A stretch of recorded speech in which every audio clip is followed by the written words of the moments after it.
Hello and welcome, fellow bookworms and film fans. Welcome to this week's episode of The Consented Narrative. We will be looking at Ready Player 2 by Ernest Cline. Now, my lovely husband got this for me the other year, and I got around to reading it because he got me the first one, and I did do a book to film adaptation on it. So if you want to go back through my old videos, there is a book to film adaptation on Ready Player 1. And I was intrigued by Ready Player 2 because, as is most stories, if you're invested in the characters, you want to know what happens to them. But at the same time, you're like, but we need a good story, and I don't want to just read about their lives just for the sake of reading about their lives. I want to see a good story in it.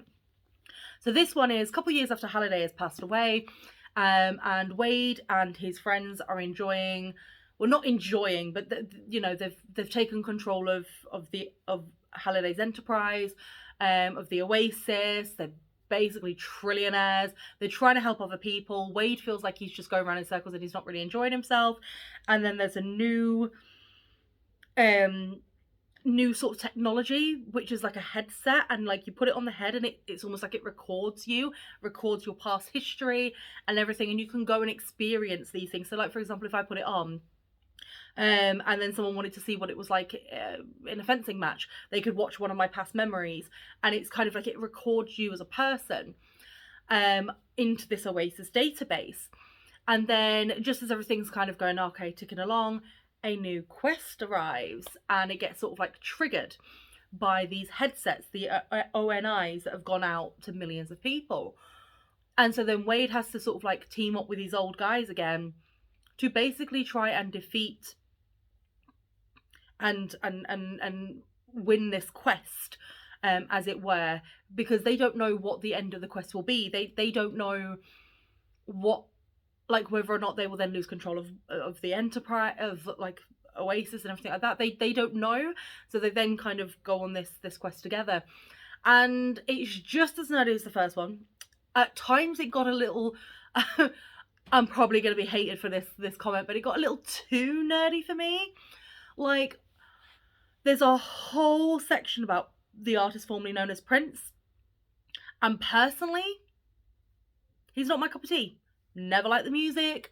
I mean, a couple of songs I probably enjoyed, but like, I'm not big, I wouldn't say that I was a huge fan of the work, or, you know, the style choice. And so like that bit bored me a little bit.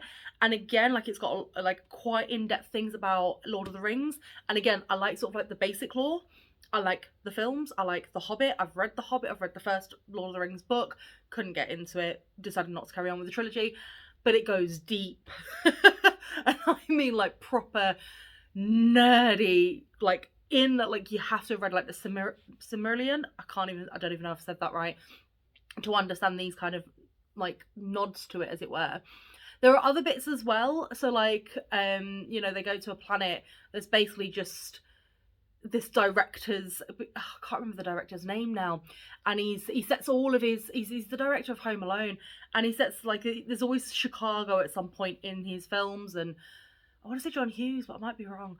And they go to this planet where basically it's just all of his films are on this planet, and like there's little different quests that you have to do.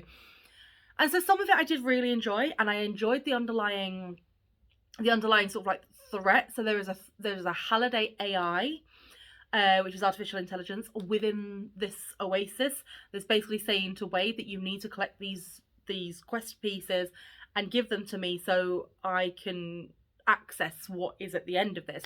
Now, I'm not going to tell you what is at the end of the quest. I'm not even going to tell you what the quest pieces are. You can read it and find out. So it gets a 3 out of 5 from me, and it's only because, as I said, it just got too in-depth with certain things, which I think is obviously a personal preference. Like, if you're a huge Lord of the Rings fan, you will enjoy this book more than I am.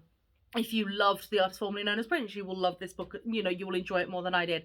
But there was just little bits where I was just a bit like, I'm just a bit bored.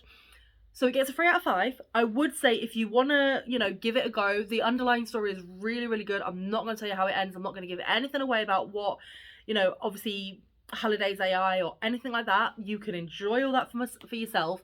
But please, if you do want to give it a go, you can find it in your libraries, Kindles, paperback, hardback, whatever floats your boat. But let me know below in the comments if you have enjoyed it. I love reading your guys' comments when you comment on videos and you say how much you've enjoyed a book that I've recommended, or you give me a little bit of information about a book that I didn't previously know before. So keep it up. I'm so happy with it. So thank you very much. And remember to always keep it contento.